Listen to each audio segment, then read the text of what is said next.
And then later on, the most obvious thing happens. His dad turned him in. There's no FBI injection in there at all. This is not a federal crime, at least not on the onset. It looks like a homicide, a high profile one, a truly tragic one.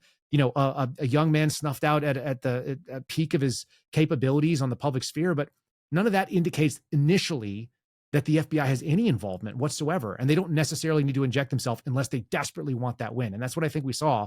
And I don't think that the administration at the highest end of the executive thought that was a great idea. It really is Occam's razor at the end of the day. There were so many people jumping to conclusions about it. Well, you mentioned Louder with Crowder. Of course, we interviewed the CEO, Gerald, the other day here on the show after they received that ATF message, that email message saying that there was trans, inscriptions and things like that written on whether it was the gun barrel or some of the shell casings and things like that.